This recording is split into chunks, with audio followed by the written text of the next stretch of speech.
Ya no soy un niño. Ya no soy un niño. Ya no soy una niña. Ya no soy un niño. Ya no soy un niño. Ya no soy un niño. Ya no soy un niño. Ya no soy una niña. Ya no soy un niño. Ya no soy un niño.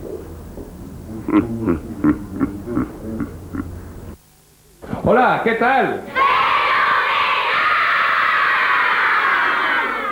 Bueno, comenzamos aquí este segundo programa de Locos, titulado Ya no soy un niño, en el que nuestro invitado principal o especial de esta semana será el señor arzobispo de Valladolid, don José Delicado Baeza, al que le entregaremos todos estos dibujos que nos han hecho los chavales del Colegio La Compañía de María, también llamado Colegio de la Enseñanza, me parece, en el que queremos agradecer además pues la colaboración que han tenido con nosotros Carmen Ibáñez como coordinadora del primer ciclo y los profesores Pablo, Eli y Guadalupe, además de todos los que están detrás de ellos.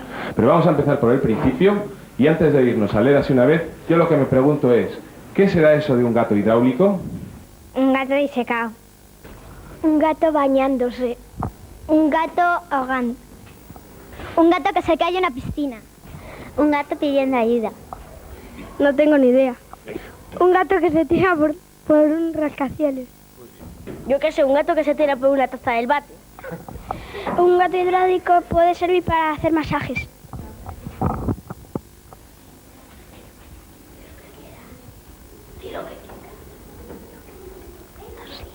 Un gato disecado.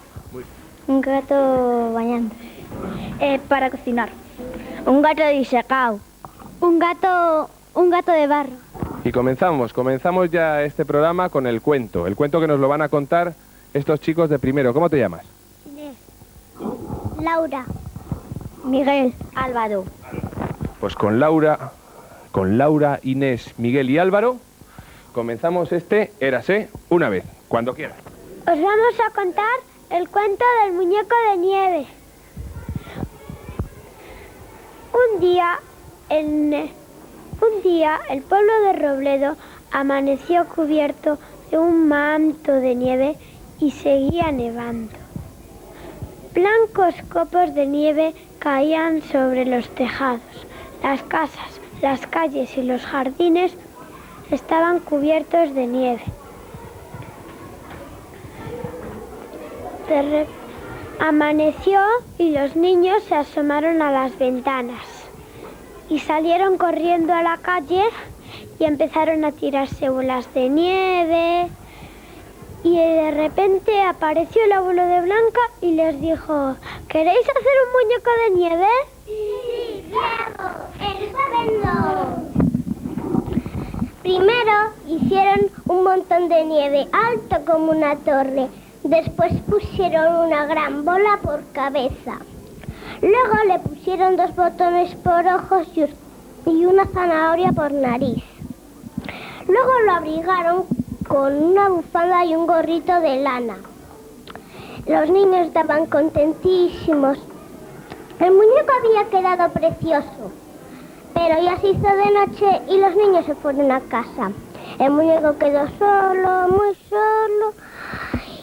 Y de repente se oyó un trueno y se iluminó el cielo y el muñeco vio a su lado una extraña figura envuelta en humo rojiza que decía: abracadabra, pata de cabra, dientes de león, ancas de rana. ¿Quién eres tú? Soy la bruja de la veleta. He venido a hacerte una visita.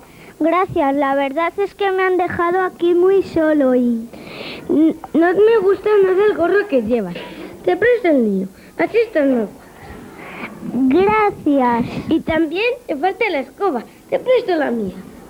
¡Qué buena eres! A la mañana siguiente, los niños fueron a ver su muñeco y la encontraron con un gorro puntiagudo y una escoba. Algunos se extrañaron, pero Blanca se quedó pensativa. Aquel gorro era el de la bruja. Empezó a calentar el sol. El muñeco se fue haciendo cada vez más bajito. Al volver del colegio, los niños fueron a ver su muñeco, pero no estaba, se había derretido. Solo quedaba un gorro, una bufanda, unos botones y una zanahoria esparcidos por el suelo. Blanca se dio cuenta de que faltaba el gorro puntiagudo y la escoba. Blanca miró hacia la torre y vio que la brujita de la veleta tenía otra vez su gorro y su escoba. Blanca le hizo un guiño a la brujita y se fue a jugar con los otros niños. Y colorín colorado, este cuento se ha acabado.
Pues seguimos con otra sección del programa que hemos titulado La Noticia Loca. Así que vamos a leer una noticia al primero de esta cadena que se llama Javier.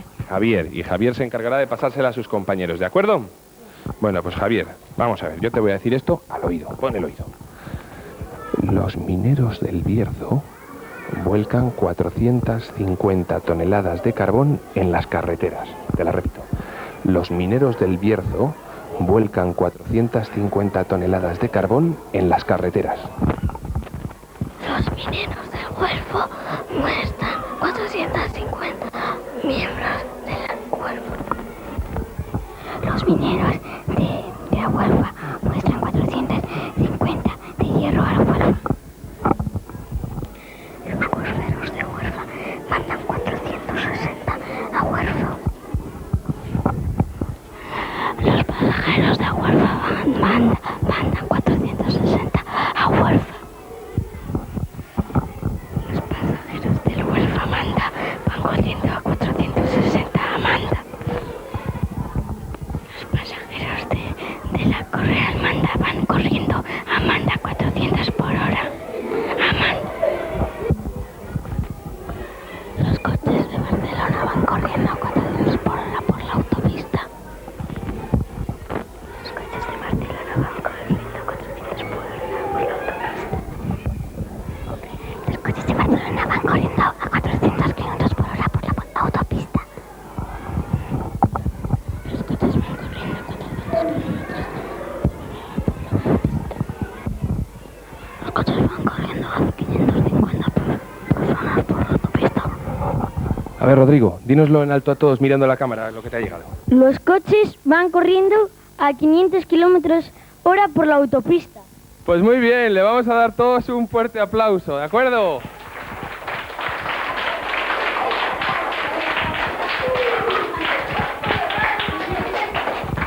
Y yo lo que me sigo preguntándome es, oye, ¿qué será eso de un gato hidráulico? Siempre dice miau miau y guau guau. Un gato que se tira por una ventana.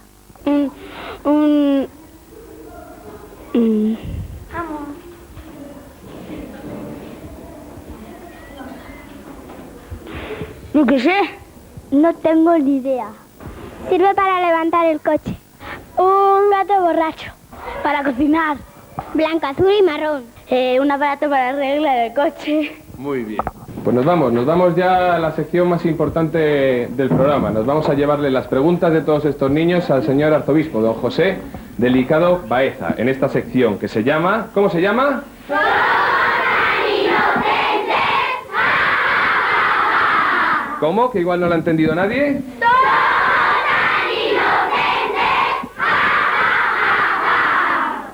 Ya no soy un niño. Ya no soy un niño. Ya no soy una niña. Ya no soy un niño.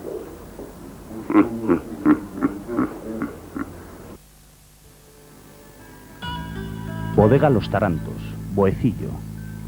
Ven a nuestra Semana de la Matanza, del 14 al 18 de febrero.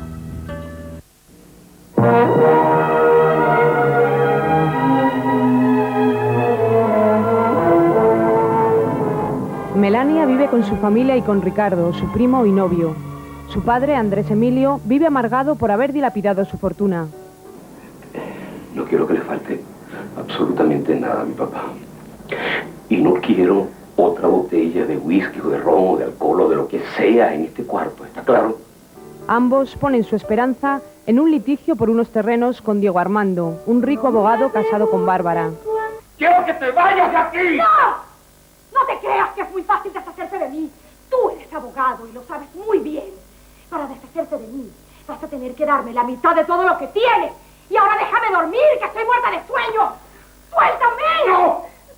Un accidente de coche hará que Melania y Diego Armando se conozcan. Desde entonces, el amor y el odio se entrecruzan en sus vidas. ¿No te das cuenta que si ese hombre se suicida, tú serás la única culpable? Mamá, yo estoy demasiado cansada y no me interesan los melodramas. ¿En qué momento te hice mala? El tiempo irá trayendo viajes en yate y vida bohemia. Mientras tanto, Melania irá forjando un corazón duro y a la vez valioso. Un corazón de diamante. ¡Ricardo, por favor! ¡No, Bárbara! ¡No me vas a noche! ¡Ay, gorda, yo creo que no! Creo que voy a dormir todo el día. Tengo un ratón horrible. ¿Mi marido? Mi marido debe estar haciendo como el pirata Drake, de isla en isla, de los roques a la tortuga. Un ratón horrible. ¡Ay, qué rico! ¡Ay, chao, hermoso! Nos vemos luego. ¡El gato!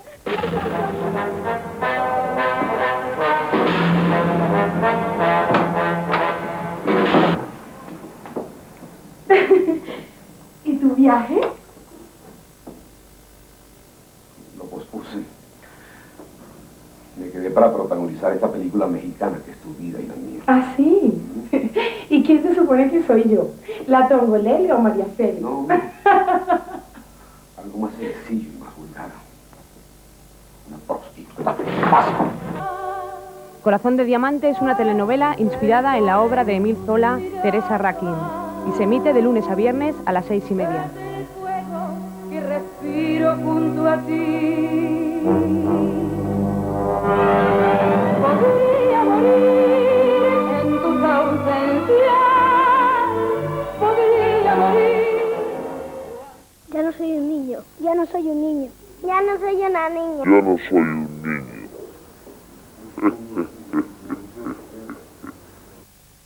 Bueno, pues ya estamos aquí, nada más y nada menos que en el arzobispado, llevando al señor arzobispo las preguntas que los niños del colegio la enseñanza le han hecho, en el apartado Somos tan inocentes. Voy a decir un poco su currículum, con el arzobispo metropolitano, excelentísimo y reverendísimo señor doctor don José Delicado Baeza, aunque él me ha dicho que con el solamente don nos vale, ¿verdad? Del todo. Y haciendo un pequeño currículum, pues decimos que nació en Almansa, Albacete, el 18 de enero de 1927, que realizó sus estudios filosóficos en el seminario en Málaga, que luego los teológicos los hizo en la Universidad Pontificia de Salamanca, es así, ¿no? Sí, sí. Y que, bueno, que antes de ser arzobispo en Valladolid fue obispo en Tui, Vigo. Tui, Vigo, sí. Estuvo 6 años, desde el 69 hasta el 75, y en el 75 se vino usted para acá, ¿verdad? Sí, me envió el Papa, vamos. Le envió el Papa, ¿verdad? Sí. Y bueno, pues lleva aquí nada más y nada menos, el 7 de junio va a hacer 20 años de arzobispo de Valladolid. Don José, ¿son muchos años? Si Dios quiere. Sí, son bastantes años, sobre todo una vez que han transcurrido y se mira hacia atrás y uno los cuenta, son muchos. Pero si uno los midiera solo por impresión, pues fue ayer cuando llegué a Valladolid. ¿Y bien? Muy bien. Una pregunta... Dentro de lo que cabe, vamos. Una preguntilla así general antes de empezar. ¿El fin justifica los medios? De ningún modo. El fin bueno justifica los medios buenos, pero con medios malos no se puede perseguir ningún fin, por bueno que sea. Y así de actualidad, ¿a qué se refiere cuando usted habla de la doble ética? Pues me refiero a que efectivamente pues, puede darse. Hay un pensador, Max Weber, que dice que hay una ética de la convicción y otra de la responsabilidad como si fueran contrapuestas. Uno puede estar convencido de una cosa y después utilizar la otra para sus propios fines, sobre todo en el orden, diríamos, político, y en ese caso de ahí no pueden salir cosas buenas. Muy bien, le he traído todos estos dibujos, que son los que han hecho de usted. Voy a enseñar el primero que tengo aquí a la cámara. Los alumnos del primer ciclo del Colegio de la Enseñanza. Algunos están dedicados por detrás, entonces ponen el nombre y el colegio, y para que vea cómo le ven los niños de Valladolid. Sí, sí. Ya veo que me ponen gorro, como ellos dicen. En una visita pastoral, precisamente en una parroquia de Vigo, cuando le preguntaron al niño si había visto al obispo y que qué le parecía, pues él respondió que era un señor con muchos gorros. Esas son las impresiones que a veces sacan los niños. Y lo que importaría en ese caso, cuando nos ven a los obispos, es que vieran de algún modo, pero qué difícil es, como lo que en realidad deberíamos ser, un representante de Jesús para su servicio y por tanto del Evangelio, etcétera. Pero sí que tiene razón que están todos con gorros. Claro, unos con la mitra, sí, otros con todo tipo de gorros le han puesto. Sí, sí. Bueno, pues le traigo las preguntas de los niños también. Así que si le parece, empezamos el corte. Lo meto esto en el vídeo. Bueno, pues puedes dejar ahí los gorros porque pesan bastante los gorros, ¿no? Sí que es verdad. Metemos el vídeo, lo pulsamos al play y la primera chica que le va a hacer una pregunta se llama Clara. Hola, señor obispo, me llamo Clara. ¿Le gusta su oficio? Bueno, cuando me has preguntado si me gustaba, creí que me ibas a preguntar por tu propio nombre, Clara, y después resulta que me preguntas por mi oficio. Santa Clara dice dicen de ella que es clara de nombre, más clara por sus costumbres y clarísima por la santidad de vida, de modo que tu nombre me gusta muchísimo. En cuanto al oficio que me preguntas, pues sí es el oficio que en realidad es el que continúa lo que hicieron los apóstoles que escogió Jesús, y en ese caso pues me tiene que gustar mucho. Lo que pasa es que a veces pues a uno le viene grande el oficio, porque cómo quisiera uno parecerse a los apóstoles, aquellos 12 primeros apóstoles que Jesús eligió. Muy bien, el siguiente se llama Rodrigo. Hola, señor obispo, me llamo Rodrigo Pérez. ¿Qué deporte es el que le gusta más? ¿Qué deporte le gusta más? Pues me gustan varios, pero sobre todo ha habido uno que he practicado cuando era como tú y cuando era un poquito mayor, etcétera, que es el fútbol. De tal manera que jugaba en el equipo del seminario, incluso de la Universidad de Salamanca, también como titular del centro de estudios.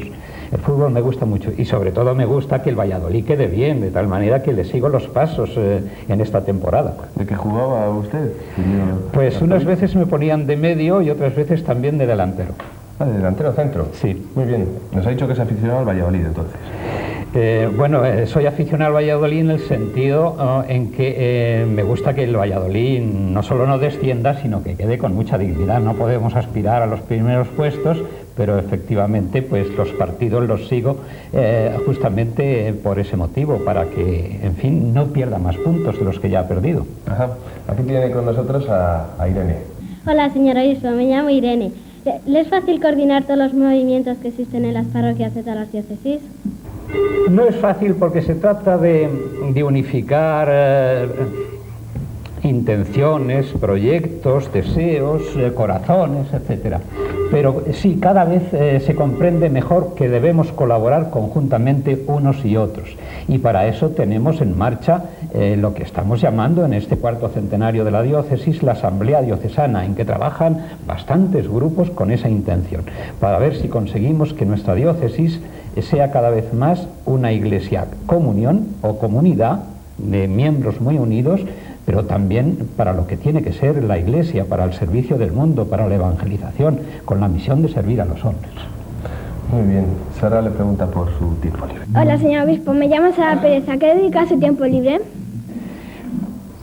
Pues la verdad es que según lo que tú entiendes por tiempo libre, pero yo tengo la impresión de que tengo poco tiempo libre, porque siempre lo tengo ocupado, y en ese sentido para mí las ocupaciones suponen casi una especie de diversión complementaria cuando no son muy agobiantes. Pero vamos, lo que más me gusta es, si es que se llama a eso tiempo libre, la oportunidad de leer. También veo un rato la televisión por las noches. Tiene tiempo para leer, cuando tiene tiempo, ¿no? Sí, procuro sacarlo porque es una necesidad del oficio. Es como cuando en realidad pues uno tiene que tener tiempo para comer, para mantener el organismo, pues lo mismo el espíritu, la inteligencia, etcétera, y al mismo tiempo estar en sintonía con los sucesos y con el pensamiento que discurre actualmente en lo que pudiéramos llamar la atmósfera cultural que nos envuelve. Es necesario leer y estudiar y reflexionar. Precisamente el pueblo español, yo creo que, y yo recomendaría a las nuevas generaciones, a los niños que me están escuchando, que se acostumbren a leer y a pensar, porque cuando uno no piensa, no reflexiona, no lee, entonces puede ser objeto de manipulación de otras personas. Hola, señor obispo, me llamo Mario Naveira, que me gustaría saber si es muy duro su trabajo. Pues el trabajo no es duro en el orden físico, no es como en el trabajo de los obreros, que a veces se fatigan mucho por unas labores, unos esfuerzos que tienen que hacer, pero se puede decir que tiene sus dificultades en el orden moral, porque te puedes imaginar lo que significa pues el entrar en contacto con el dolor, con los problemas de las personas, con el deseo de que el Evangelio sea conocido por todos, por los niños, por los mayores, etcétera, y las dificultades que tiene para abrirse paso en estos momentos y cómo hacer mejor para, como me preguntaba anteriormente la niña, pues precisamente para unir los esfuerzos de todos. Esto supone un estar vigilante, atento, incluso como principio de unidad de unos y de otros. En ese sentido sí que es duro, porque se comparten las esperanzas, las angustias, los sufrimientos de las personas. Podría contar probablemente objeto de entrevistas de las personas que vienen aquí, y entonces se comprende hasta qué punto, si uno no tiene un corazón insensible, cómo se duele y al tener que compadecer a tantas personas. Mire qué pregunta más interesante le hace David. Hola, señor obispo, me llamo David Turino. ¿Por qué cree usted que hay cada vez menos personas con vocación sacerdotal y que cada vez se salen más del seminario? Puede ser por varios motivos. Un motivo es porque en los valores que hay en el medio ambiente en que vivís los niños y los jóvenes, pues se estima mucho y se valora cosas a veces superficiales, en las que no cuestan esfuerzo, más bien sufrís las consecuencias, los niños y los jóvenes, de una especie de invitación continua a pasaros lo bien, pero sin esfuerzo, sin generosidad. Es decir, a veces se cultiva el egoísmo. Y claro, cuando una persona es egoísta, es muy difícil descubrir un ideal de vida, un deseo de ser generoso, un compromiso para una causa noble, como es esta de ser sacerdote en el seguimiento de Jesús. También sucede que en este sentido, pues a veces las familias no tienen muchos niños, y en ese caso pues parece que les cuesta más el que alguno de sus hijos pueda ser sacerdote. Y en ese sentido pues hay pues a veces falta de alumnos, pero también puede suceder que los cristianos, sean los padres, catequistas y hasta nosotros mismos, los sacerdotes, no hayamos tomado en serio el proponeros este ideal que es tan hermoso, como cuando Jesús invitó a aquel joven, que también es eso, otro factor que puede ser una dificultad. El joven del Evangelio, como tú sabes, fue a preguntarle a Jesús qué era necesario para ganar la vida eterna, y cuando Jesús le dijo, pues si cumplen los mandamientos, ahí está el camino, pero él le dio a entender que parece como si sintiera otra cosa, como otra llamada profunda, y entonces Jesús le invitó a un seguimiento más íntimo con él, y más decidido y más comprometido, y entonces aquel muchacho pues le volvió la espalda, porque dice el evangelista que es que era muy rico y no quiso comprometerse en ese sentido, no quiso llegar a tanto su generosidad, y no sabes lo que se lo perdió. Pues ahora a muchos jóvenes les sucede eso, pero a pesar de eso hay bastantes jóvenes mayores. Si Dios quiere, dentro de poco se van a ordenar 6 diáconos, es decir, que están a punto ya de ser sacerdotes, y hay otros también que están esperando. Pero necesitamos que niños como vosotros estén pensando en el seminario en haceros amigos de Jesús y en considerar que la vida propia es una llamada que Dios os hace, porque toda vida cristiana es una vida a la vocación. Es el Señor quien pone sus ojos en cada uno, y a uno los llama para una vocación o para otra, para un estado de vida o para otro, pero el estado de vida del sacerdocio es realmente estupendo. Hola, señor obispo, soy María Nieto. ¿Qué fue lo primero que pensó hacer usted cuando le nombraron obispo de Valladolid? Pues hace ya bastante tiempo y no me acuerdo. Yo me imagino que fue el ser fiel al Señor y a la misión que me encomendaba la Iglesia, y por consiguiente el serviros del mejor modo posible, dadas las limitaciones que uno tiene a todos los de Valladolid, todos los de la diócesis, a niños, jóvenes y mayores. Y en ese sentido sí me acuerdo, porque me lo han recordado estos días también los catequistas de la diócesis, que en mi sermón de entrada dije que quería ser amigo de todos. Y sigo, al cabo de los 20 años, ahora que me han recordado precisamente esta homilía de mi primera misa en Valladolid, sigo pensando en lo mismo, que me gustaría ser amigo de todos y por consiguiente ser el mejor servidor de todos en las distintas edades y según las necesidades que haya. Lo que pasa es que uno es muy limitado para poder realmente ser eficaz. Le voy a poner a otra María. Hola, señor obispo, soy María González. ¿Le gusta cocinar? Pues no sé si me gusta o no, pero es que no lo he hecho. En ese aspecto tengo la impresión de que debo de ser un desmanotado. Hola, señor obispo. Es verdad que me llamo Luis Concejo. ¿Es verdad que el Papa está enfermo y se quiere retirar? Que está enfermo, pues sí, porque se cayó y entonces han tenido que hacerle una operación, etcétera, y eso se ha visto en las pantallas de la televisión, pero no es una enfermedad que le obligue a retirarse. De tal manera que él más bien lo que tiene es intención de franquear, si la providencia se lo permite, el año 2000, porque lo que quiere es llevar a la Iglesia Católica al tercer milenio.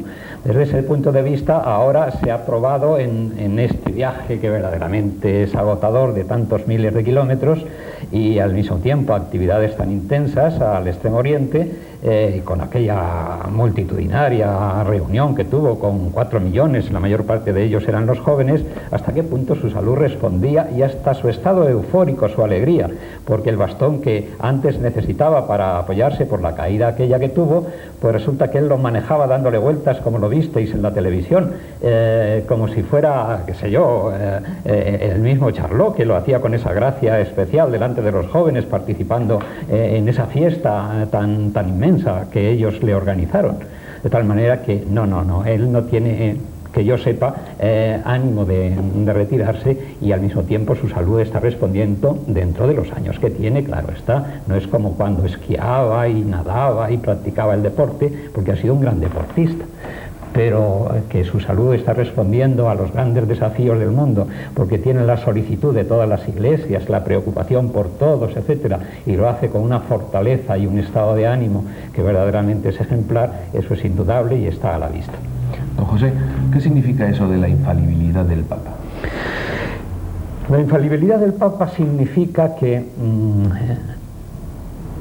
cuando él enseña en materia de doctrina y de costumbres, etcétera, con intención de obligar, porque él no se inventa esa doctrina, sino interpreta con fidelidad lo que el Señor quiere de todos nosotros, con intención de decirnos a los cristianos lo que tenemos que hacer, en esas circunstancias verdaderamente excepcionales y solemnes, etcétera, pues no se puede equivocar, porque si no entonces la Iglesia derivaría hacia caminos, diríamos, aberrantes, hacia direcciones que introducirían el error.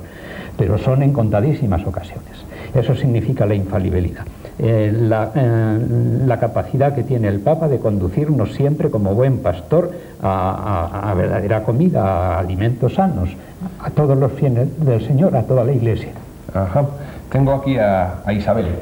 Hola, señor obispo. Me llamo Isabel Bronat y quería preguntarle que si de pequeño se paró a pensar alguna vez que de mayor llegaría a ser obispo. Pues en ese caso no se puede pensar, aunque a veces la gente le dicen a uno, pues, pero eso se lo pueden decir a los niños también, tú vas a llegar a ser obispo. El ser obispo no es objeto de una aspiración que pudiéramos llamar, qué sé yo, de hacer oposiciones, a ver si se ganan las oposiciones y entonces me dan esta plaza. No, es una sorpresa en la vida del sacerdote, porque lo que importa, eso sí, uno puede aspirar a ser sacerdote, pero con una aspiración que también se reconoce como un don de Dios inmerecido, como una gracia, porque, como os decía antes, es una cosa tan estupenda el ser sacerdote que uno no se lo merece. Pero a eso sí puede pensar uno, porque para ello tiene que entrar en el seminario y hacer los estudios de primaria, de BUP, y después otros estudios propios del sacerdocio, etcétera.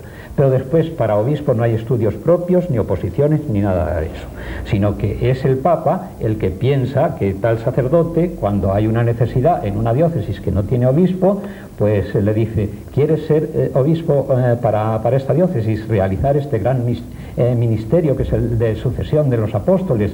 Y por tanto yo te ruego que si no tienes dificultad, pues que lo aceptes. Y esto es lo que me ocurrió a mí con el Papa Pablo VI, cuando en el año 69 pues me lo dijo con una carta y por mediación del nuncio de aquel entonces, Monseñor Dadayo. Hola, señor obispo. Me llamo David González y le quería hacer una pregunta. ¿Ha pensado usted en casarse antes de hacerse cura?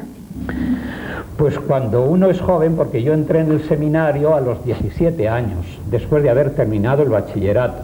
Siempre se piensa en esa posibilidad, porque el formar una familia es una cosa muy hermosa. De tal manera que es la vocación, diríamos, común de todos los bautizados, de los cristianos, la más general, y en la que se piensa siempre, incluso por inclinación de la propia naturaleza, porque el formar una familia es algo también extraordinariamente bueno, es maravilloso. Y por tanto, pues alguna vez sí lo pensé, pero cuando a los 15 años es cuando me vino la primera idea de ser sacerdote, porque conocía a un sacerdote ejemplar y después a otro, y esto me animó mucho a pensar que yo también podría serlo, aunque entonces era tan joven. Pues a partir de ese momento ya se sobrepuso, venció la idea de ser sacerdote y por consiguiente de renunciar a lo que pudiéramos llamar a una familia de sangre que yo podría constituir, por esa familia que sois todos vosotros, todos los cristianos de la diócesis, a la que me debería consagrar, como dice el apóstol San Pablo, que precisamente cuando uno renuncia a casarse es por el reino de Dios, es por las personas, es para tener un corazón no partido solo con problemas particulares, sino entero, al servicio de todos, siempre disponible. Hola, señor obispo. Me llamo Beatriz Vázquez y me gustaría saber si usted cree que hay o no hay racismo. Ah, racismo. Pues creo que sí, hasta no hace mucho, porque la cosa estaba un poco distante, pues los españoles parecía que no éramos racistas, pero cuando vienen los de fuera, los inmigrantes, y ahora va a haber pues cada vez más en los años que siguen pues unos movimientos migratorios. Entonces ya muchos sienten la incomodidad de los que nos llegan, como si nos quitasen puestos de trabajo o lugares que son los nuestros, o como si nos hiciesen a nosotros una vida más incómoda, y eso no está bien, porque para un cristiano la realidad es que todos somos, por ser hijos de Dios, hermanos los unos de los otros, y formamos parte de la humanidad, que es una familia, la entera familia de los hijos de Dios. Para un cristiano el racismo no debería existir, pero sí, ahora están dándose pequeños brotes de incomodidad que bien se pudieran llamar de racismo. Hola, señor obispo, me llamo Julia y quisiera hacerle una pregunta. ¿Qué dijeron su padre y su madre cuando decidió ser obispo? Mi padre y mi madre vivían cuando yo decidí ser sacerdote, y mi madre me dijo: bueno, hijo mío, si esto es la voluntad de Dios, me parece bien, pero si una vez que tú pruebes ves que no fuese este tu camino, no te preocupes, etcétera. Es decir, que me dio un gran consejo, de una gran madurez, ¿verdad?, como una madre que quiere mucho a su hijo, pero que acepta la voluntad de Dios por encima de todo.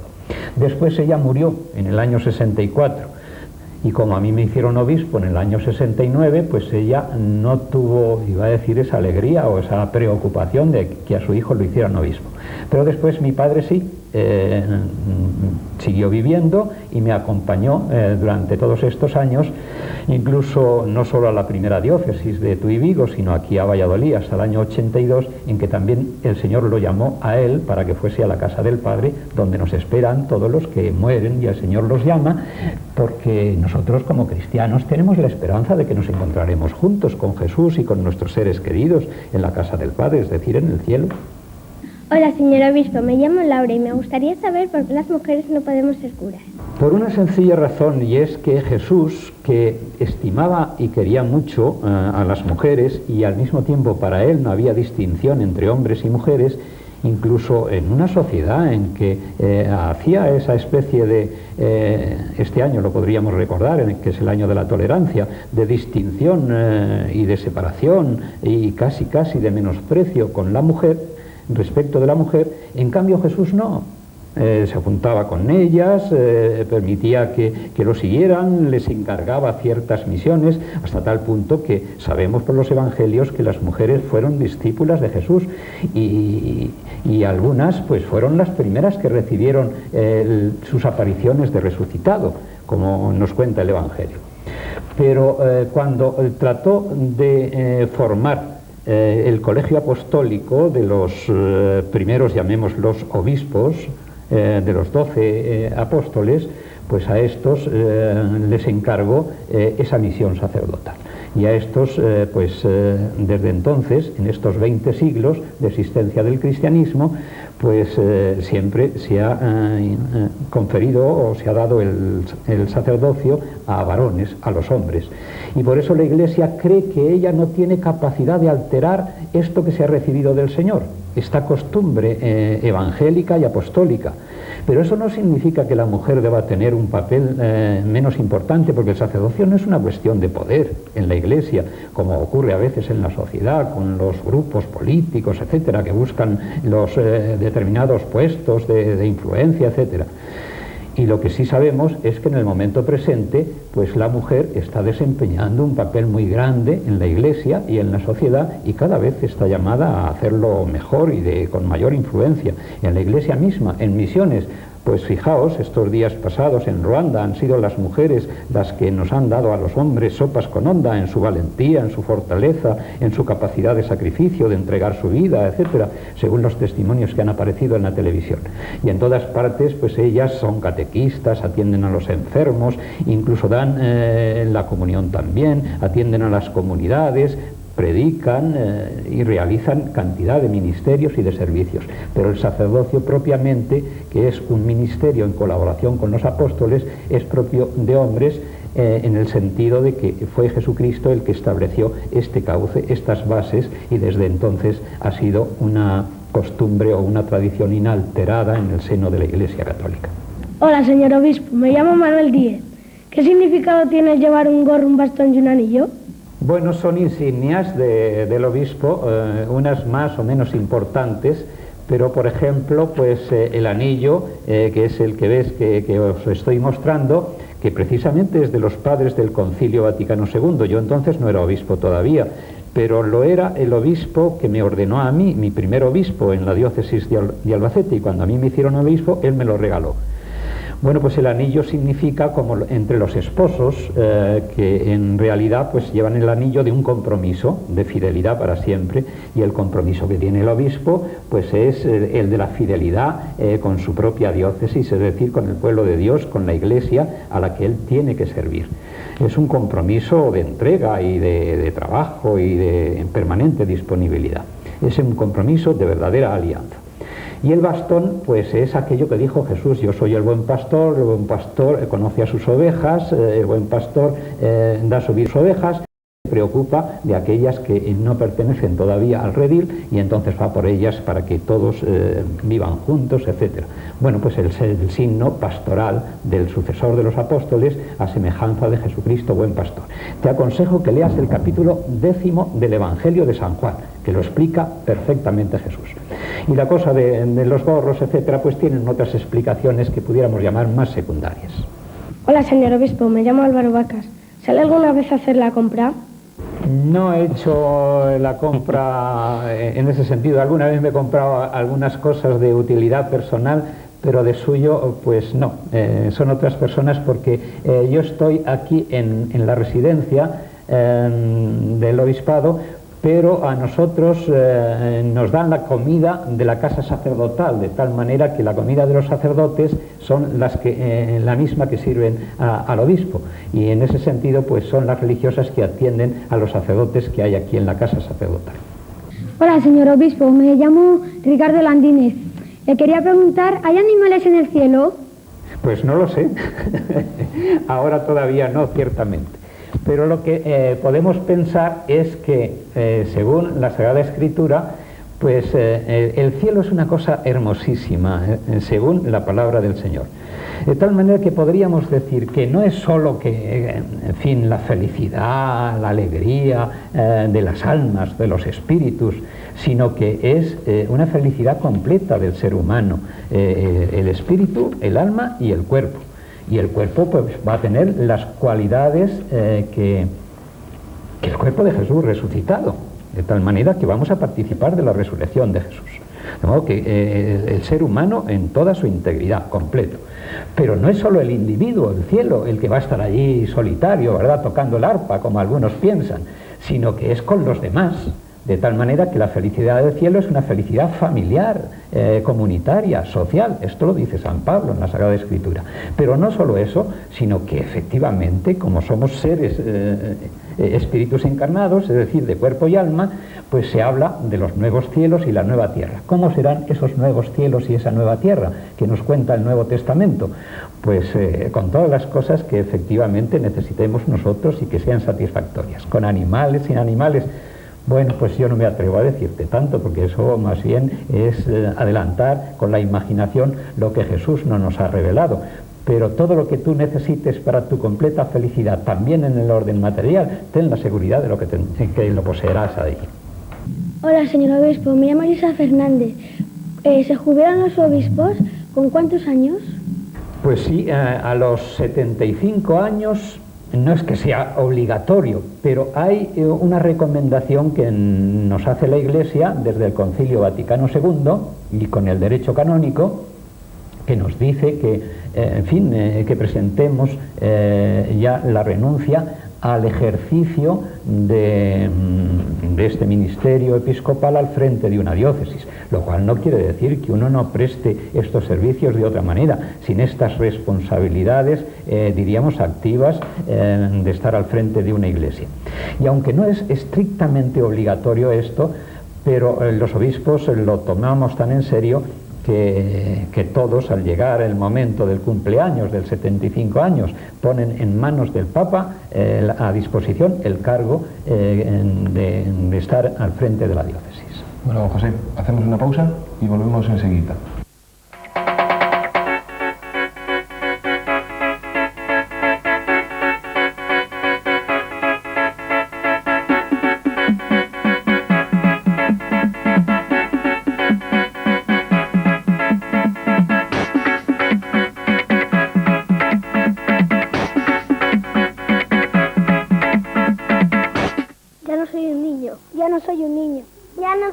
niña. Ya no soy un niño.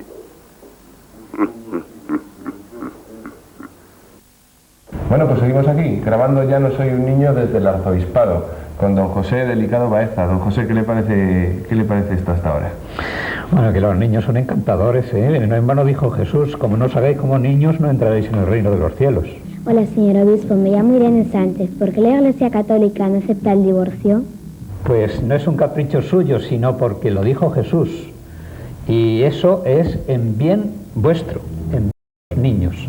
Porque cuando los papás se separan, entonces lo que significa la unión de la pareja, pues se rompe.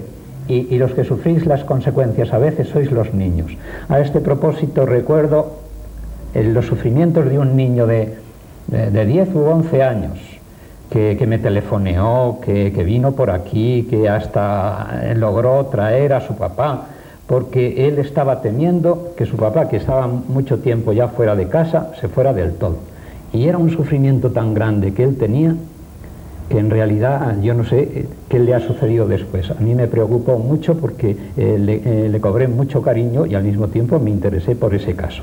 Bueno, pues Jesús dice en el Evangelio que el que habiéndose casado después se separa, pues hace mal y comete, en fin, una falta. Y por eso la Iglesia, que quiere ser fiel a Jesús, a la palabra, pues dice, no, entre los cristianos no puede haber divorcio. Y lo que sucede es que si alguna vez se enfadan entre sí los esposos, lo que tienen que hacer es dialogar, ser comprensivos, acercarse, antes que crezca, por así decir, el mal, esa especie de enfermedad.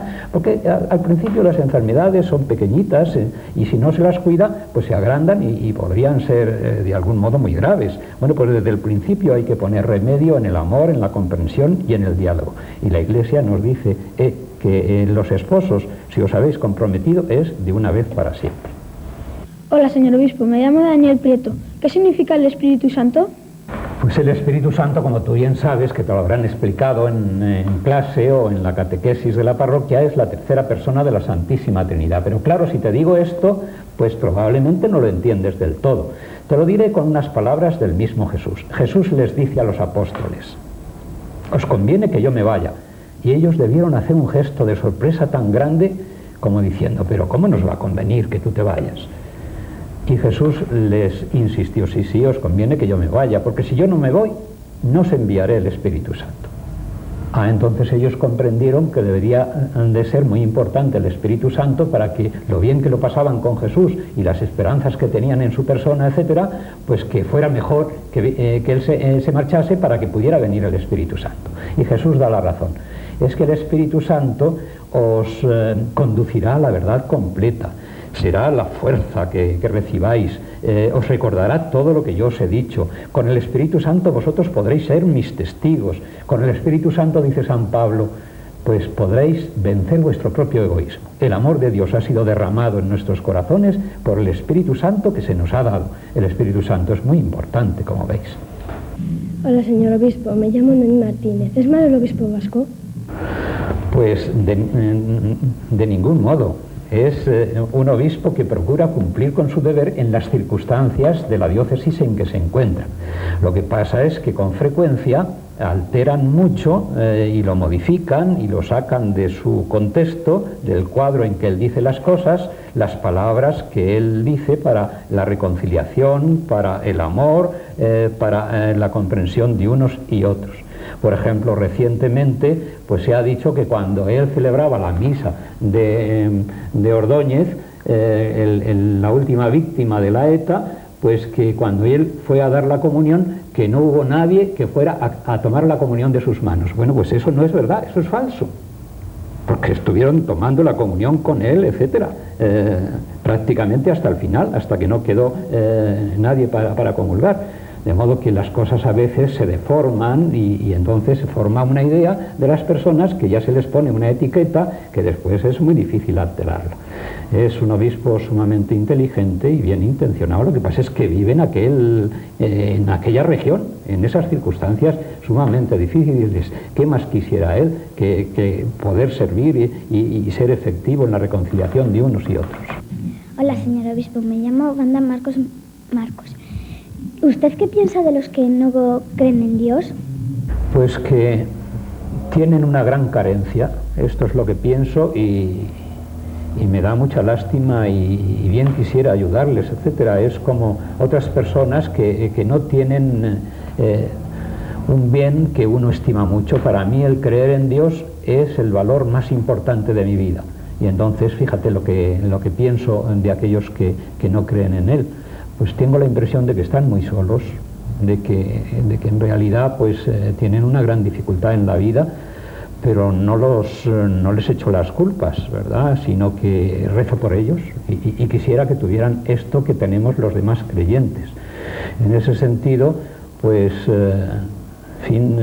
tenemos que ser muy comprensivos, porque a veces vosotros que sí creéis en Dios es porque habéis tenido una atmósfera positiva, favorable en vuestros papás que os han ayudado, que son buenos cristianos, en el colegio en el que estáis, que os ayuda mucho, en otros medios de que disfrutáis. Pero hay algunos que no creen en Dios porque se han criado en otras circunstancias o han tenido aspectos sumamente difíciles en la vida.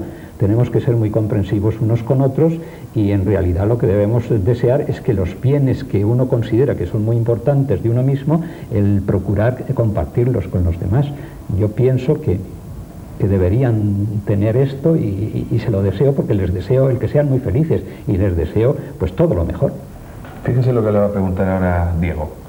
Hola, señor obispo, me llamo Diego San de Alba. ¿Qué pasa después de la muerte? Bueno, esto nos lo dice San Pablo en la Sagrada Escritura. Está establecido que los hombres mueran una sola vez y después el juicio. ¿Y qué es el juicio?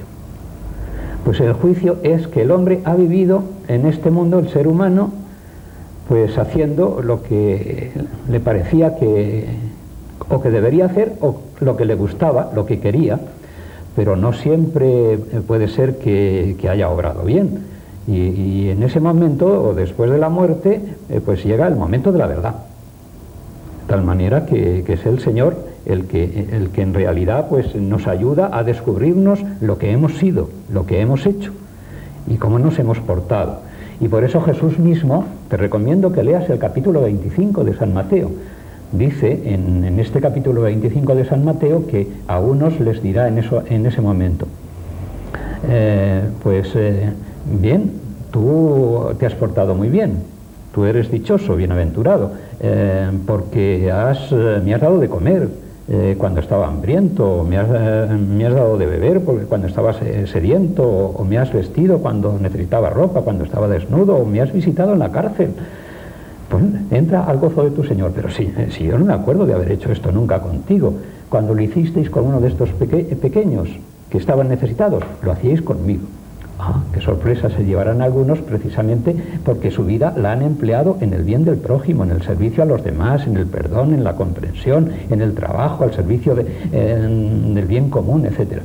Pero a otros, dice el Evangelio de San Mateo, en la explicación de Jesús, les dirá, pues vosotros no podéis participar de esto, vais a tener una especie de maldición, porque no me disteis de comer, no hicisteis estas cosas conmigo cuando estaba sufriendo, cuando estaba en medio de estas dificultades. ¿Pero cuándo? Si yo no recuerdo que te haya despreciado nunca. Pues cuando despreciabais a este y a aquel y al otro y al de más allá, cuando erais unos egoístas, cuando erais injustos, cuando os aprovechabais de un dinero que no era el vuestro, cuando explotabais a los pobres, cuando pisoteabais a los débiles, cuando en realidad no atendíais al herido del camino como el buen samaritano, entonces yo mismo sufrí las consecuencias de ese desprecio que hacíais de las demás personas. Y por eso, después de la muerte, va a llegar la hora de la verdad. Ahora debemos confiar en que en ese instante y antes, pues las personas seamos lo suficientemente sensatas para obedecer a nuestra conciencia, es decir, a Dios, que nos habla ya y nos explica la verdad, que después nos va a juzgar de nuestras propias vidas. Y por eso lo que importa es, antes de que llegue el momento de la muerte, pues que estemos bien preparados, llevando una vida digna de Dios y de nuestra conciencia. Y después, pues estarán estos dos destinos, el cielo para los que hayan procurado ser justos, fraternales, solidarios, buenos, y la privación del cielo, que es lo que se llama el infierno, es decir, el no poder tener esa felicidad a la que el Señor nos destina y por la que Él ha dado su vida, por redimirnos y por alcanzarnos precisamente esa salvación eterna. Hola, señor obispo, me llamo Marta Díez. ¿Le gustaba el colegio cuando tenía mi edad? Pues claro está que me pasaba lo que a vosotros, que unas veces me gustaba y otras veces me costaba. O sea que también yo recuerdo alguna vez cuando era pequeñito, y fíjate que lo recuerdo esto perfectamente, que no sé por qué motivos no quería yo ir ese día al colegio, y entonces mi mamá pues me dijo, bueno, pues si no vas al colegio, pues tendrás que irte por ahí a trabajar en estas cosas, que si no tienes el porvenir preparado, porque no estudias ahora, pues ahora tendrás que buscar un trabajo. Y entonces le dije, bueno, pues voy al colegio. O sea que me gustaba ordinariamente y procuraba estudiar, pero alguna vez también me costaba algunas cosas como a vosotros, y lo que importa es que cuando venga eso se considere como una tentación y se venza la tentación, porque el ir al colegio y el aprovecharse bien... yo os diría una cosa, ¿verdad?, en ese sentido, que Jesús crecía, nos lo cuenta el Evangelio de San Lucas, crecía en estatura, es decir, físicamente, crecía en sabiduría y crecía en bondad y gracia. Bueno, pues crecer físicamente en estatura se puede ser como Indurain, no se puede ser como Raúl y Joseba, que fíjate, son titulares de equipos ya de primera división con 17 años que tienen estos dos últimos. Bueno, físicamente. Pero si no fueran capaces las personas que triunfan en deportes o lo que sea, como Arantxa, en tenis, no fueran capaces de desenvolverse en la vida porque no han estudiado, porque no saben desenvolverse, porque no saben hablar con los demás, pues entonces ¿de qué les serviría ser muy buenos deportistas o tener mucha fuerza física?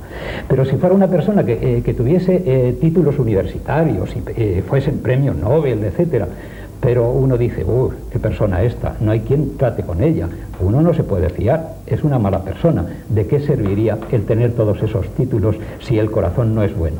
Por eso las tres dimensiones fundamentales son la educación física, la educación intelectual y la educación del corazón, la gracia delante de Dios, etc. Ahora estáis en edad precisamente de ir creciendo y de ir formándoos, y por eso la tentación o la dificultad de que guste o no guste se ha de superar siempre pensando en el fin mejor. Hola, señor obispo, me llamo Ruth Vicente. ¿En el cielo se fuma? Pues no creo que se fume en el cielo, pero si se considera que el tabaco es una satisfacción, ya os contaba antes que las satisfacciones proporcionadas a lo que pudiéramos llamar un organismo humano, un cuerpo humano que participa de la resurrección de nuestro Señor Jesucristo, se tendrá todas las satisfacciones que corresponden precisamente a la dignidad de la persona humana. En ese sentido, el tabaco, pues no creo que sea un componente de la felicidad. Ahora ya sabes lo que está sucediendo, precisamente porque a veces perjudica a la misma salud. Pero en lo que tiene de satisfacción, pues sí, ese es un componente que se tendrá también en el cielo, pero no porque se fume y se ingiera nicotina.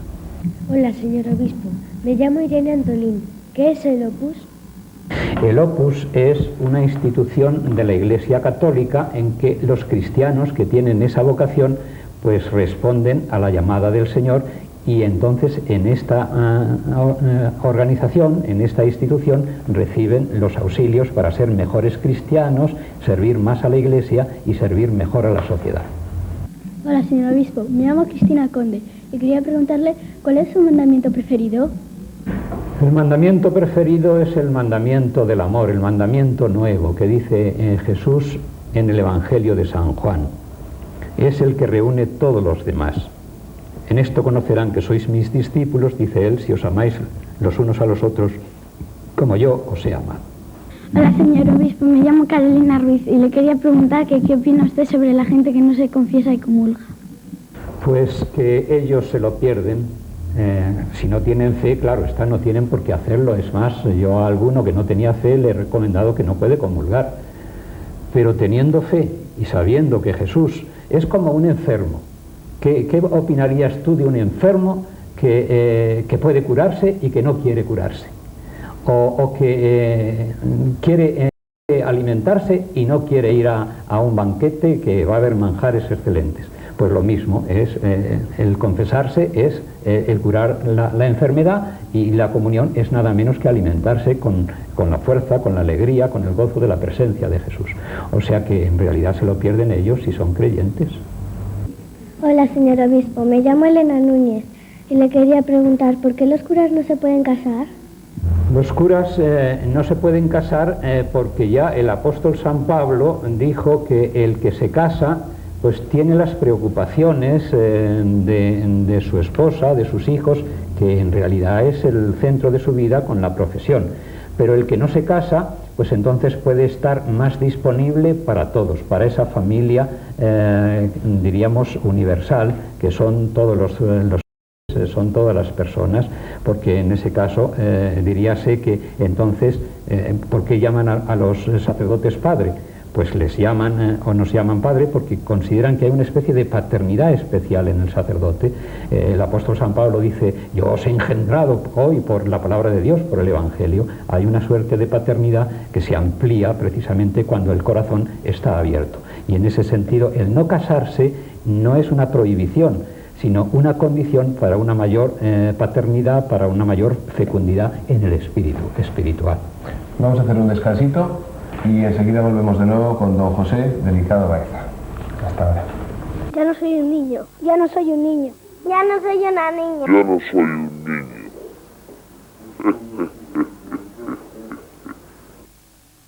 Este fin de semana, haz historia. Vive a cuerpo de rey. Báñate en un mar de cultura. Date un homenaje como una catedral. O lúcete mostrándole la ruta de la plata. Ven a Castilla y León y lo tendrás todo. Castilla y León, haz historia. Ya no soy un niño. Ya no soy un niño. Ya no soy una niña. Ya no soy un niño.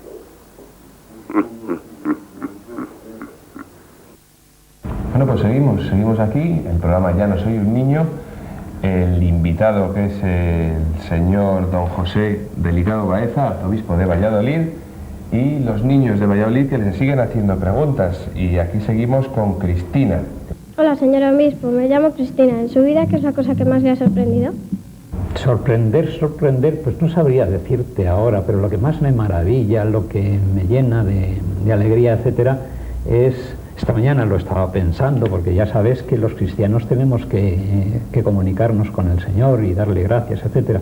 Pues es el amor de Dios. Esto te parece a ti que es una cosa un tanto aérea, pero el amor de Dios es que le sorprende a uno cuando cada vez lo conoce más y lo descubre en su propia existencia, en la actividad que lleva. Desde otro punto de vista, yo diría pues que nada de lo que sea humano me sorprende de lo que esté sucediendo en la sociedad, pero preocuparme y hacerme sufrir, qué duda cabe.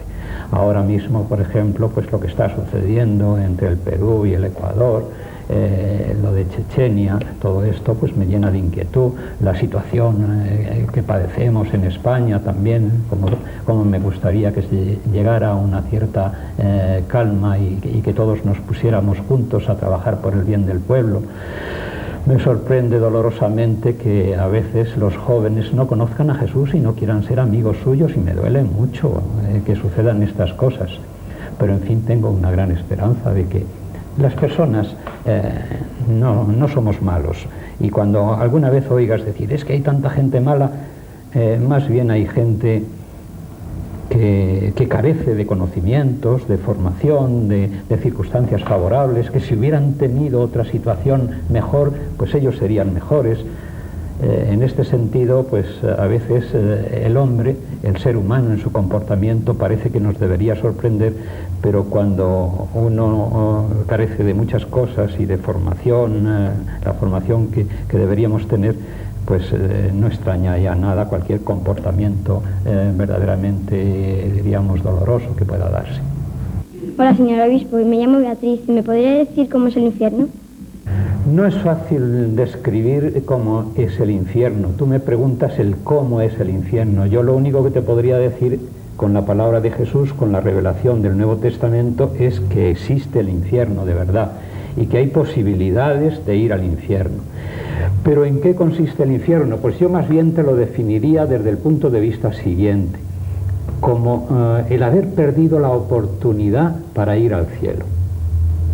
Es como si alguien quiere hacer un gran viaje y está en el desierto, está en Siberia, etcétera, y pasa un vehículo o lo que sea y lo pierde para siempre. Y se tiene que quedar en una situación de desierto, de soledad, diríamos de desesperación, cuando en realidad pasó tan cerca la posibilidad de salvarse, de llegar a casa, de llegar a la patria.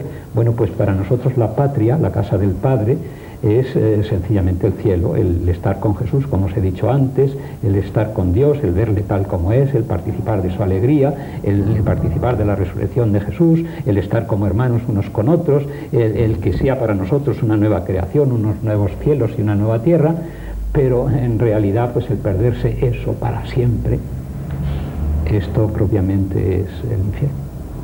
Hola, señor obispo, me llamo Marta. ¿Ha estado usted alguna vez en las misiones? Sí, he estado de visita, de tal manera que como nosotros tenemos tantos misioneros, pues más de 500 misioneros probablemente de la diócesis de Valladolid, entre religiosas, religiosos y sacerdotes. Un año estuve un mes entero visitándoles en 4 países distintos de allá de Latinoamérica. Y entonces comprendí hasta qué punto ellos están en las fronteras de la pobreza, del servicio, compartiendo con el pueblo sus necesidades y ayudándoles a promoverse, a fomentar, a crecer en sus cualidades humanas, personales y sociales, en todos los órdenes, en el plano puramente, diríamos, civil o de convivencia social, pero también en el orden cristiano, de la fe, del conocimiento de Jesús, de la madurez de la vida cristiana. Y en ese sentido, pues para mí fue una gran lección esta ejemplaridad y al mismo tiempo este permanecer un año y otro año, etcétera, como por ejemplo, pues como os decía antes, hace un momento, pues los de Ruanda. Pues no es solo una visita las que están allí, sino que llevan ya 20 años. Y a veces, incluso compartiendo, cuando yo hice esta visita, había personas que se habían contagiado de la tuberculosis de alguno de estos países que son tan pobres que no tienen lo más necesario para comer. Y en el trato con las personas, pues también los mismos misioneros y misioneras contraen las enfermedades, etcétera, o los riesgos de las amenazas, de la guerrilla o de lo que quiera que sea. En ese sentido, las misiones son un estímulo precisamente para nuestra condición de cristianos, como lo son los santos y los mártires. Pero no es un estímulo, diríamos, pesado, sino sencillamente para ser lo que tenemos que ser en la circunstancia en que tenemos que vivir según nuestra respectiva vocación. Hola, señor obispo, me llamo Tamara. ¿Va a ir Alfonso Guerra al cielo? Pues es de esperar que sí, si efectivamente lo obedece a su conciencia. De tal manera que no podemos pensar de nadie que esté excluido. Eso sería un juicio temerario de parte de quien lo hiciese. Hola, señor obispo, y me llamo Enrique. ¿Cuántos años hay que estudiar para ser obispo? Ya he respondido de algún modo a esta pregunta. O sea que para ser obispo no hay que estudiar. Lo que hay que estudiar en el seminario es para ser sacerdote. Y una vez que se es sacerdote, entonces, inesperadamente, es cuando el Papa dice, pues yo pienso en ti para que hagas este servicio en tal diócesis, y es cuando le nombran a un obispo, y después se recibe el sacramento del orden en este grado, diríamos, del episcopado. Pero no es una preparación en estudios como cuando los jueces o los catedráticos o los que se preparan para ser funcionarios de tal o cual cuerpo del Estado, etcétera, pues hacen oposiciones y para eso hay que llevar bien preparado un programa determinado porque son muchos los que concurren y son pocas las plazas. No, aquí no se trata de nada padecido. Es una encomienda de servicio que es pura gracia, es puro don inesperado, etcétera, y que en ese caso pues es vocación del Señor, es algo providencial.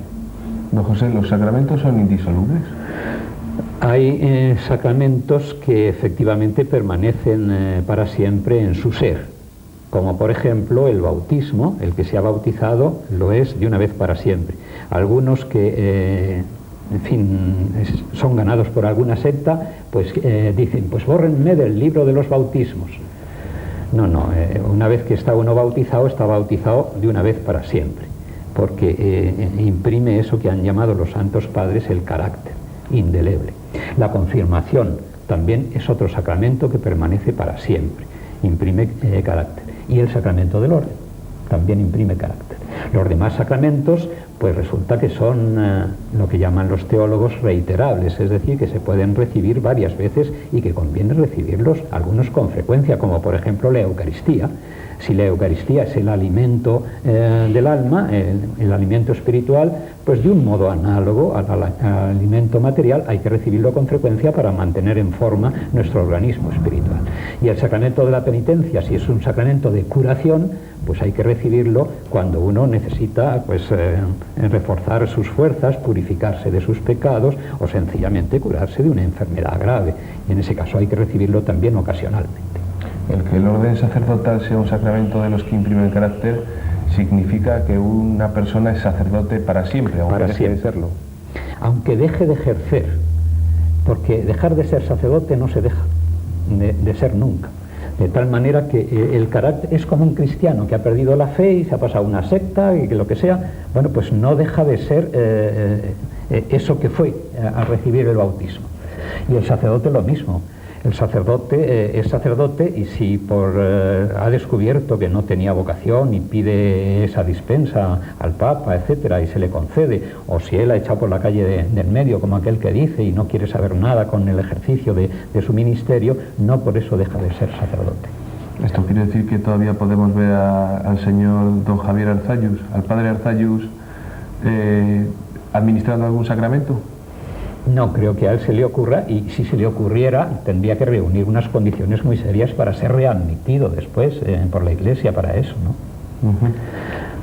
Le voy a poner a otro chaval. Hola, señor obispo, me llamo Eduardo. ¿Es pecado votar a Felipe González? No, de ninguna manera, no veo. Eso lo diría no sé qué clase de moralista. No sé si tú te atreverías a descalificarlo de esa manera. No tiene nada que ver con el pecado ese aspecto. Hola, señor obispo, me llamo Ángel y me gustaría saber qué apóstol te gustaría ser. Pues no lo he pensado nunca, pero todos los apóstoles... Te voy a contar una anécdota de una monja de clausura, carmelita, francesa, de Lisieux, Teresa del Niño Jesús, que murió muy joven y que es la patrona de las misiones. Y entonces a ella le gustaba serlo todo. Y tenía un corazón tan grande que le gustaba ser misionera. Pero sí, resulta que era monja de clausura. Le gustaba ser sacerdote también a ella. Pero ¿cómo iba a poder ser sacerdote ella? Le gustaba dar la vida por Jesús, ya que Jesús había dado la vida por ella y por todos los hombres. Pero ¿cómo podía ser mártir? Le gustaba ser lo que estaba siendo, monja de clausura. ¿Y cómo iba a poder ser eso y no ser las demás cosas? Y le gustaba ser, cualquier otra cosa, profetisa y doctora y todos esas gracias o esos ministerios o servicios que hay en la Iglesia que nos describe el apóstol San Pablo en el Nuevo Testamento. Y entonces vivía así con esa especie de inquietud, hasta que un día el Señor le dio a conocer a través de su conciencia que como en realidad amase como Dios manda, como ella tomase en serio el mandamiento nuevo que os decía antes, el mandamiento del amor, que del amor el corazón de la Iglesia, del cuerpo místico de Cristo, y así lo podía ser todo. Y bien que lo fue, porque en realidad pues en su enfermedad como ejerció la fortaleza de los mártires, y en su deseo de ser evangelizadora y misionera pues fue tan grande como que ahora, sin haber salido de los muros del convento, el Papa la declaró patrona universal de las misiones, nada menos. Lo mismo que Francisco Javier, que bautizaba a centenares de indios y que recorrió tantas tierras como aquel apóstol parecido a San Pablo. Entonces a mí, ¿qué apóstol me gustaría ser? Pues me gustaría responder al amor de Dios y vivir el mandamiento nuevo, y desde ahí pues lo que estoy siendo. Hola, señor obispo, me llamo Virginia. ¿Por qué murió Jesús?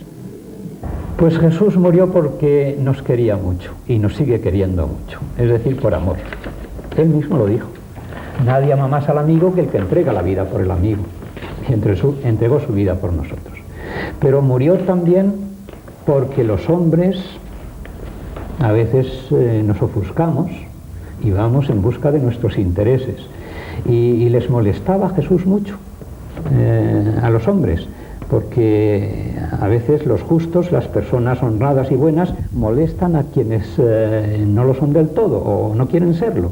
Y entonces empezaron ya a pensar que era un estorbo para entonces, y por eso buscaron pretextos para eliminarlo, para quitárselo del medio. Pero murió, en fin de cuentas, porque el Padre quiso aceptar estas condiciones humanas de la historia en que vivimos los hombres, y así aceptar esa muerte por amor a los hombres, para redimirnos de nuestros egoísmos, de nuestros pecados, de nuestras pasiones, etc. Es decir, la muerte de Jesús, la pasión y muerte de Jesús fue la pasión del amor del Padre y de Jesús mismo por nuestra salvación. Por esto murió. Hola, señor obispo. Me llamo Isabel. ¿Qué piensa de la ETA?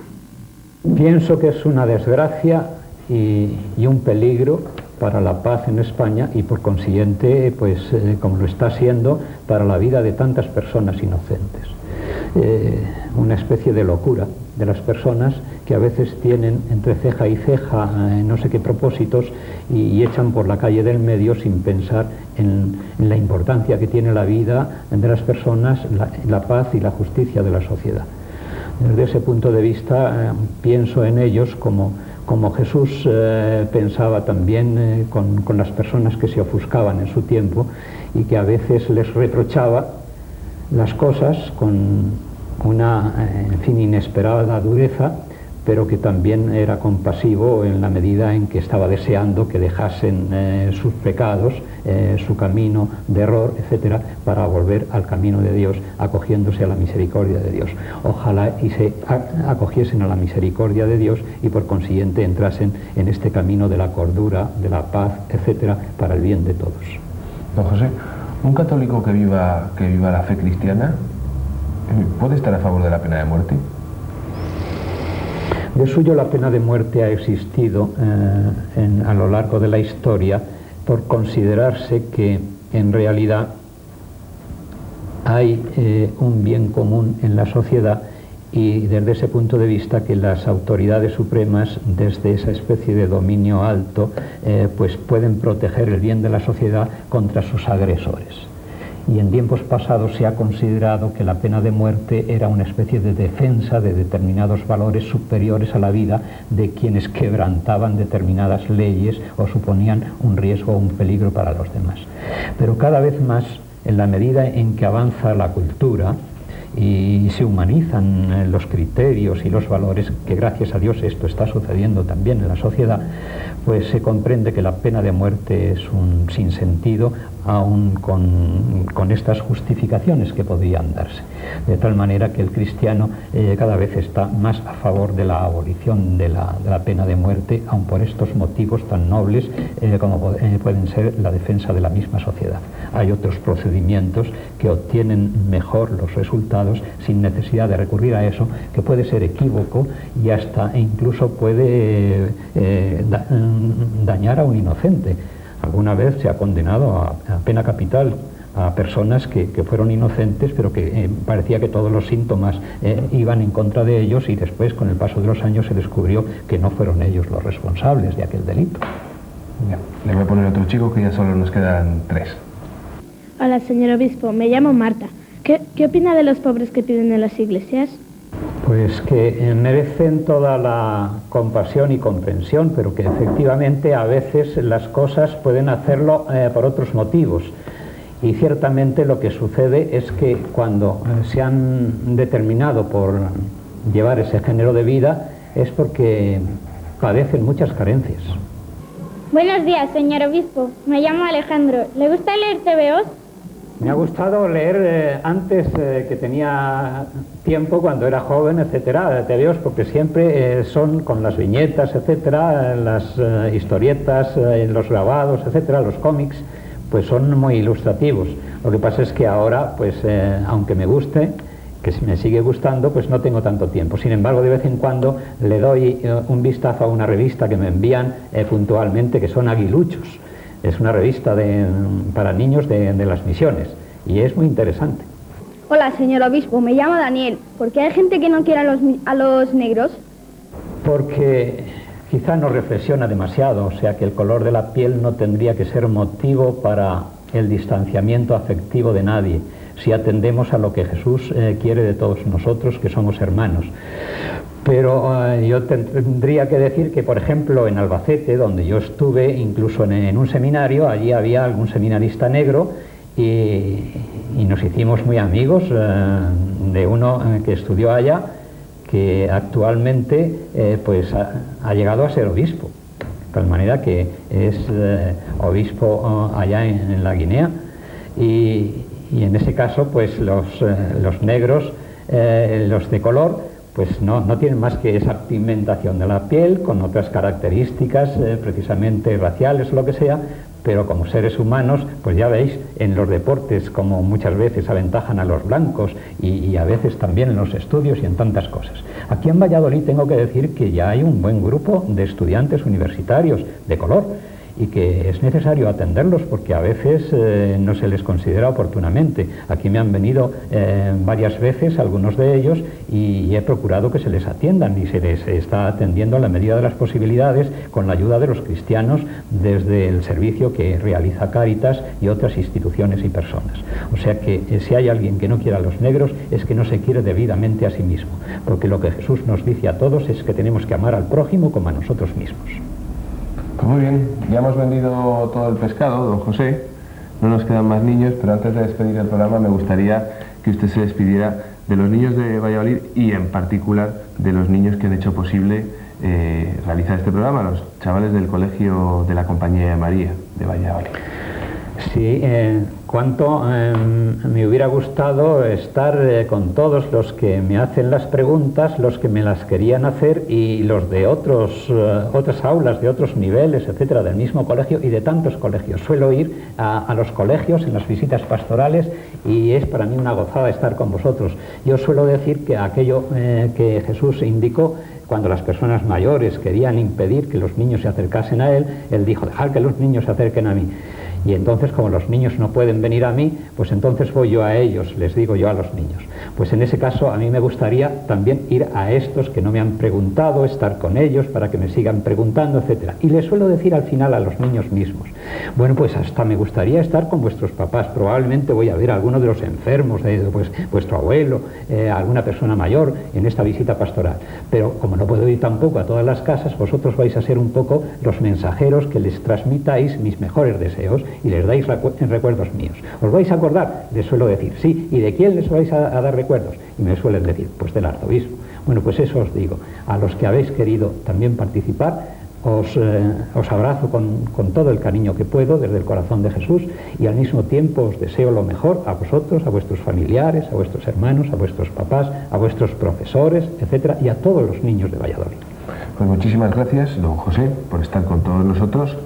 A todos ustedes muchísimas gracias por acompañarnos, y les cito para el próximo programa de Ya no soy un niño, desde no sabemos dónde, probablemente desde el despacho del capitán general o del general don Ricardo Serrano. Así que quedamos en esa cita hasta entonces. Muchísimas gracias a todos ustedes.